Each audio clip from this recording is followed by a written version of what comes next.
sejam todos bem-vindos ao programa Cada Vez Melhor com o Amor Exigente, o nosso programa semanal aqui na TV Com Brasil. E você já sabe, a ideia aqui, Miguel, Luiz, é transformar a vida de vocês pelo menos um pouquinho cada vez melhor, mas seria melhor se vocês viessem para o Amor Exigente também, não é, Luiz? Conhecer esse maravilhoso programa de proteção social, de qualidade de vida. Tô errado? E como é que a pessoa faz para chegar no Amor Exigente? Primeira coisa é buscar informações no nosso site, não é, Tiago? É o amorexigente.org.br. Lá você vai encontrar todo o nosso conteúdo e o programa de Amor Exigente, que é baseado em 12 princípios básicos comportamentais, 12 princípios éticos, que nos ajudam a transformar vícios em virtudes, e a espiritualidade pluralista e ainda, acima de tudo, a responsabilidade social. Então, Tiago, é um programa extraordinário e o título do nosso programa ele tem a ver com o início das nossas reuniões. Fazemos uma pergunta inicial para cada pessoa que chega ao Amor Exigente. Como vai você? Ninguém pergunta como vão vocês, é como vai você.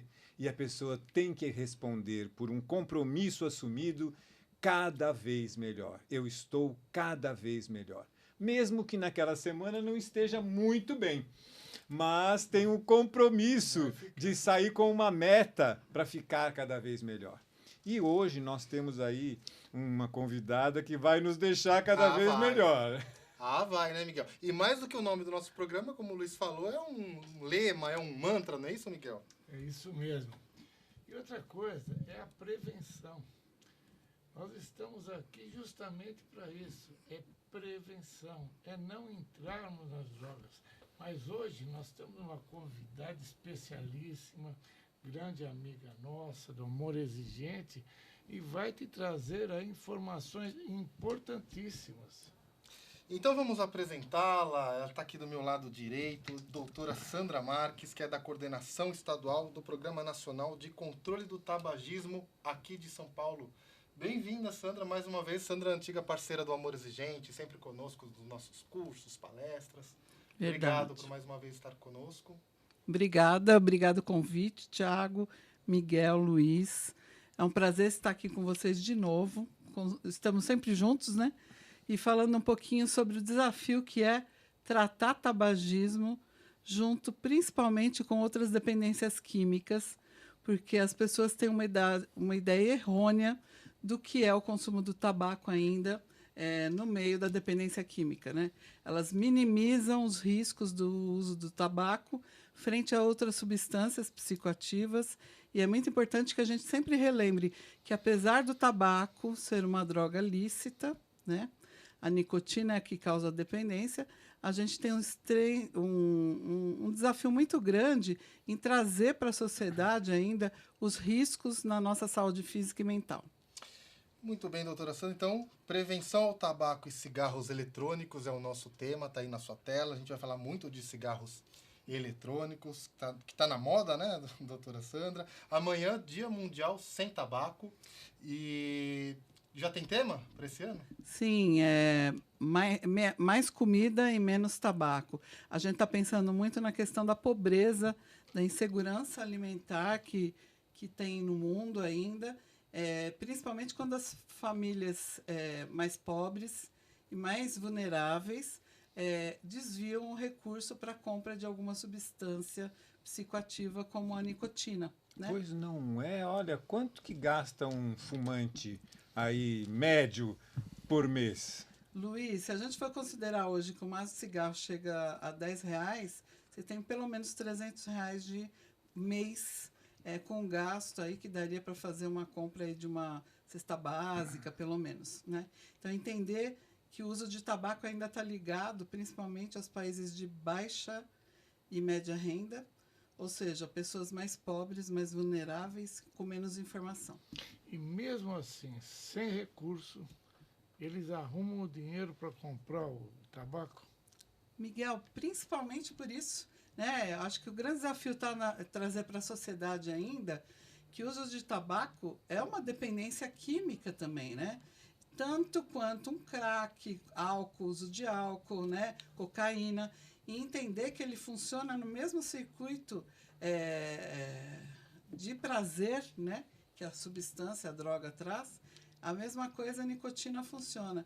E para parar de fumar, talvez seja até mais difícil do que as outras substâncias, né? Justamente porque a gente tem realmente uma falsa concepção do que são os riscos deste uso. E a gente vê, né, Miguel, nos grupos de sobriedade com amor exigente, que é uma das ações do amor exigente, é acolher também o dependente químico para trabalhar o programa de amor exigente. Nós vemos ali que a maioria deles até está conseguindo ficar abstinente da sua droga lá de eleição, mas do cigarro eles não conseguem parar. Mesmo porque, infelizmente, em muitas comunidades terapêuticas, acaba meio que como redução de dano ali, que eles permitindo que usem o tabaco, mesmo dentro das comunidades. Deixa eu fazer uma pergunta para a doutora Sandra. Muitos desses que são internados não fumavam. E quando vão para uma comunidade e param de usar essas drogas, eles partem para o tabaco. Tem alguma ligação? Sim, o uso de nicotina acaba agindo no mesmo sistema de recompensa que as outras substâncias. Então, entender que os estudos já demonstram hoje que a cessação de tabaco, né, você parar de usar a nicotina, ela tem uma função muito importante, inclusive, na questão de manutenção da abstinência de outras drogas, né? Porque ela funciona no mesmo sistema. Então, entender que a dependência também existe. A nicotina, dentre todas as outras substâncias, 30% das pessoas que usam uma única vez, fazem a primeira experimentação, se tornam dependentes.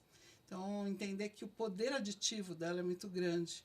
E quando a gente fala de cigarros eletrônicos hoje, né, Tiago, a gente está falando de uma nicotina salinizada, né? Porque os cigarros tradicionais, comburentes, eles têm uma adição de amônia que permitiu que essa nicotina chegasse mais rapidamente ao cérebro e tornasse um pouquinho mais palatável, mais fácil de tragar o cigarro, a substância. E a essa amônia foi acrescido também agora o ácido benzoico, que é a nicotina salinizada, que compõe agora os novos dispositivos cigarros eletrônicos. Por quê? Porque é uma substância que também permite chegar com mais rapidez ao cérebro, tornar mais dependente, mas principalmente porque esses novos dispositivos têm uma quantidade muito maior de nicotina. Então, a entrega seria muito ruim, né? A pessoa fumaria e sentiria o gosto, o incômodo na garganta. E com a nova nicotina salinizada, ela torna mais palatável também e um acesso mais rápido ao cérebro. E os danos para a pessoa que consome esse tipo de dispositivo, doutora? Então, a gente procura não fazer comparação, né, Tiago? Qualquer forma de ingestão de tabaco, seja fumado, mascado, qualquer uma causa algum tipo de dano, seja na nossa saúde física e mental. Vou sempre falar isso, porque as pessoas ainda têm o desafio de entender que a nicotina ela foi preparada para atingir uma população que a gente fala que é de saúde mental, né? Foi preparada para transtornos mentais, né? Quando lá atrás fizeram os primeiros testes em humanos, eles foram testados nos Estados Unidos em serviços de saúde mental. Então, entender que a gente tem uma população perfeita para esse uso de substância e que atua, às vezes, até como um ansiolítico, um remédio na nossa cabeça para isso, entender o quão desafiador é numa população que cada vez mais tem algum tipo de transtorno de ansiedade ou depressivo e que achou na nicotina uma satisfação provisória e que vai muito de encontro ao que a população às vezes espera, né? E isso leva à morte? Claro, 2 entre cada 3 usuários vão a óbito por conta do tabaco ou de suas doenças tabaco relacionadas, né? Então, a gente tem muita comorbidade hoje no tabagismo. 2 em cada 3. 2 em cada 3. Fatalmente, você vai...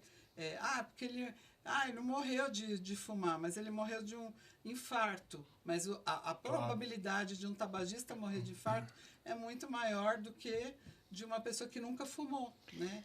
Eu posso falar disso daí bem. Meu pai morreu com 61 anos por causa do cigarro. Meu pai está fazendo 40 anos que faleceu. E era do cigarro. Ele estava já inconsciente, deitado e assim, ó, sem nada. Já estava... Dependência química, não é, Miguel? É. E muitos dos nossos dependentes químicos ainda têm aquele discurso de que eu paro quando eu quiser. Eu né? paro quando eu quiser. Aí vai tentar. Mas, doutora Sandra, a gente percebe que houve uma mudança nos últimos anos em relação ao consumo, não é? Muitas campanhas foram feitas para que não se usasse, então, não se fumasse em determinados lugares. Eu lembro que quando eu fazia a minha época de faculdade, nós éramos 100 alunos e os 99 fumavam dentro da sala porque eu nunca fumei. E hoje isso não é mais permitido. Mas, por outro lado, apareceu, então, esse negócio do narguilé, apareceu esse negócio do cigarro eletrônico. Isso não foi por um acaso, não, né, Sandra? Não, claro que não. Até porque a política de tabaco, hoje no Brasil, é uma política de Estado, né? Política Nacional de Controle do Tabagismo. Ela é oriunda de um tratado internacional, então a gente tem 38 medidas que foram implementadas ou estão sendo implementadas também. A gente ainda não teve um endgame, né, que é o final da venda de cigarros. Porém, a gente já teve estratégias da indústria tentando introduzir outras novas formas de consumo de tabaco, de nicotina. Então, entender que essa manipulação sempre vai ocorrer, porque o Brasil é o primeiro exportador mundial de tabaco, né? Ele vem e o segundo produtor mundial depois da China. Então, entender que interesses econômicos fortes a gente tem em cima dessa cultura. Então, a gente tem muita resistência ainda de alguns estados, inclusive na vinculação de algumas medidas e regulações locais mesmo, leis próprias que advêm do controle do tabagismo. O tabagismo realmente foi um modelo exitoso no mundo, do Brasil, mas a gente está correndo risco com a entrada desses novos produtos, o narguilé. A Turquia foi o primeiro país no mundo a estabelecer e ser signatária desse tratado e entender que ela teve um impacto muito grande na sua saúde pública, foi que fez com que ela restringisse, tomasse algumas medidas dentro do país para o controle dessa epidemia, que é o uso de narguilé também, né? Aqui no Brasil a gente tem também uma epidemia. Acho que em 2019 eu tive a oportunidade de fazer com eles um encontro lá no Rebouças, no auditório Rebouças, onde a gente falou para o amor exigente, família, comunidade, a respeito desses novos dispositivos. Já lá, a gente já sinalizava. Há 4 anos atrás, a gente já estava falando sobre isso, mas agora, fortemente, com as pesquisas nacionais, as pesquisas para condições crônicas, a gente vê que o uso só tem aumentado, tem se tornado muito fácil comprar um cigarro eletrônico, apesar de ser proibido no país desde 2009. A gente ainda tem um sério desafio, que é a fiscalização dessa venda, a fiscalização da exposição, do acesso a isso, né? A gente trabalhar mais a fiscalização, conscientização da sociedade, porque eles ainda acham que fumar vapor não é cigarro e cigarro eletrônico é cigarro. Ele tem os mesmos compostos, pelo menos lá no início, mas que estão realmente trazendo vários desafios aí para a saúde, né? Poucas pessoas a gente ainda ouvi falar, mas porque a gente ainda não tem um diagnóstico preciso. A Sociedade Brasileira de Pneumologia está querendo fazer a notificação de usuários, até porque a gente, durante a pandemia da Covid, os exames radiográficos são muito parecidos com o Covid, do pulmão. Então, talvez a gente tenha tido alguns subdiagnósticos aí em relação ao uso.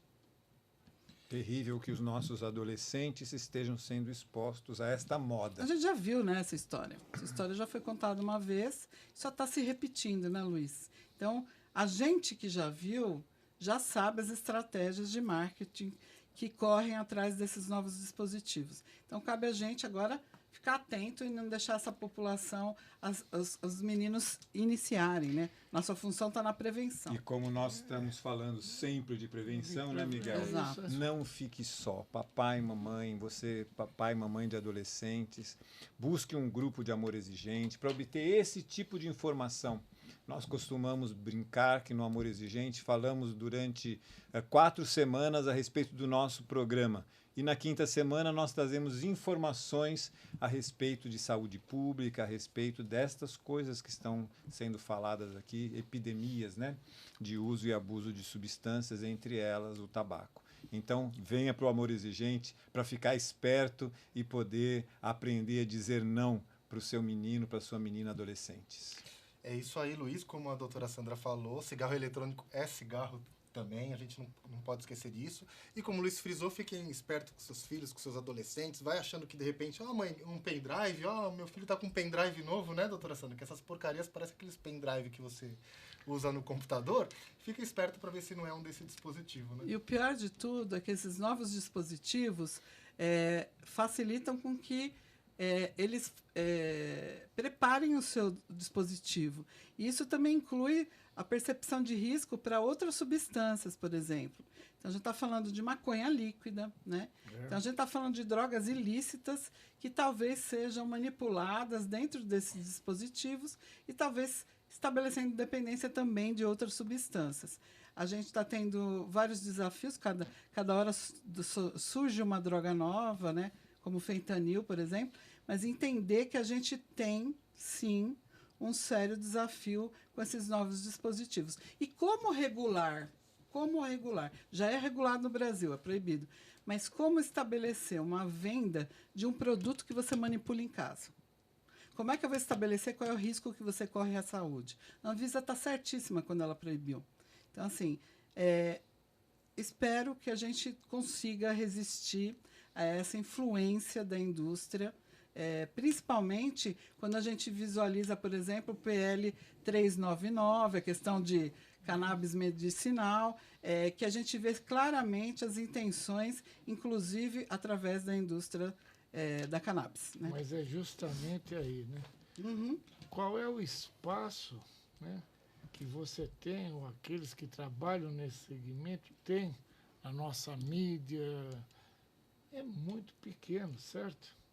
E a gente está vendo a mesma estratégia, né, para a introdução de novas substâncias, principalmente utilizando esses dispositivos. E o pior, todos os canais de televisão, jornais, falam sobre isso. Falam. Agora, ninguém fala o que a doutora está trazendo aqui para nós. A doutora Sandra está há muito tempo nessa batalha, nessa luta, né? A gente, na medida do possível, ajuda um pouco, mas a doutora está aí trabalhando. E são poucos aqueles que estão aí nessa batalha, né, doutora? Porque eu acho que é um propósito mesmo, né? Eu acho que a gente veste a camisa justamente... Eu sou uma ex-tabagista, uma tabagista em recuperação, como respeito bem a questão da denominação. A tabagista em recuperação ela tem um dever também de trazer e disseminar informação. Hoje, estudando diariamente sobre o tema e inclusive, a parte política do programa, a gente vê o quanto a gente é manipulado pela indústria o tempo inteiro para criar novos dependentes à nicotina e outras substâncias. Nós temos que ficar muito esperto em relação à prevenção, em relação aos nossos filhos e netos, porque não é alguma coisa que surja do nada, né? São interesses econômicos. E contra eles fundo, é muito difícil da gente poder lutar. Mas somos, como dissemos outro dia no programa aqui mesmo com o Dr. Cid, esperançosos e não desistimos, não jogamos a toalha. Porque é um trabalho de responsabilidade social também, né, Sandra? Claro, eu vejo o seu trabalho tão bonito, um trabalho de responsabilidade social, não é? Importar-se em ajudar a comunidade, porque nós estamos vendo aí vidas sendo perdidas. E isso não pode mais acontecer. Sabe, Luiz, às vezes a gente está fazendo alguma apresentação e alguém fala assim, mas isso é um dever de Estado cuidar. A sociedade também tem uma participação e o controle social é fundamental em política pública. A gente não consegue estabelecer controle só com os funcionários no governo, por exemplo. Então, se a sociedade for bem informada, ela fica munida de informação, ela consegue estabelecer, sim, uma regulação no seu território. Então, entender o quanto aquilo é desafiador, fazer uma denúncia, de Como venda funciona ilegal. essa questão de denúncia, por exemplo? Então, o site da Anvisa aceita denúncias. Você vê na internet, por exemplo, que hoje em dia a gente não tem estabelecido uma fiscalização corretamente, vamos dizer assim. É um mundo à parte. Mas entender que a gente pode printar, mandar para o canal, a página principal da Anvisa aceita denúncias de grandes comércios, de grandes empresas. Recentemente, no final do ano passado, o Ministério da Justiça interviu pela internet e bloqueou 33 sites de grandes empresas. Eu não vou citar o nome delas aqui, mas que estavam vendendo cigarro eletrônico pela internet. Inclusive uma famosa de delivery, né? Que entrega comida aí na sua casa, entregando cigarro eletrônico. Então, teve até uma pesquisa a respeito disso, né, Tiago? O quanto foi desafiador durante a pandemia, o aumento de 34% das pessoas usando mais álcool e tabaco e álcool, por conta de estarem em isolamento social, estarem mais ansiosas, mais depressivas, aumentaram o consumo dessas substâncias, principalmente as lícitas, né? É muito preocupante, como o Luiz falou, a gente não desiste, né, Luiz? A gente não joga a toalha, você que está nos acompanhando aí, também não desista, também não jogue a toalha. Se você está preocupado com o seu filho, está desconfiado do seu filho, venha para o Amor Exigente, acesse o site aí que está embaixo na sua tela, amorexigente.org.br. Temos muitos materiais no nosso site e temos também a revista que eu vou pedir gentilmente para o Luiz Fernando levantar aí para vocês fecharem a câmera. O Miguel também tá segurando ali, edições da nossa Revista E, que é a revista mensal do Amor Exigente, onde temos, né, a participação de especialistas. A doutora Sandra já contribuiu bastante com a nossa revista também. E você, é uma forma de você contribuir com a Federação de Amor Exigente. Os recursos são muito importantes para a gente. Você assina a Revista E no nosso site também, que está aí embaixo na sua tela, amorexigente.org.br. Além de muitos livros que temos aí na nossa lojinha E, vocês visualizam tudo pelo nosso site, como o livro Prevenção com Amor Exigente, Antes que Coisas Ruins Aconteçam, da nossa cofundadora Mara Menezes. É a Bíblia da Prevenção do Amor Exigente, né, Miguel? É verdade. Doutora Sandra, a gente passa nas ruas, em shopping, e vê lojas vendendo o cigarro eletrônico, né? O narguilé, e hoje, inclusive, o que eles colocam lá? Maconha. O pessoal se reúne e fica tudo usando maconha. Como é que faz isso daí? A gente deve denunciar? O que a senhora nos fala, por favor, doutora Sandra? Com certeza, eu acho que o canal de denúncia está aberto. É por isso que eu falo dele, fala da responsabilidade social. Eu vou além disso, eu falo que isso é o exercício da cidadania, é o cumprimento de leis, né? Então, a gente entender que esse é o nosso papel mesmo, enquanto cidadão, é denunciar, até porque eu posso não ter filho, mas eu posso ter um sobrinho. Então, a gente tem sempre que evitar o consumo.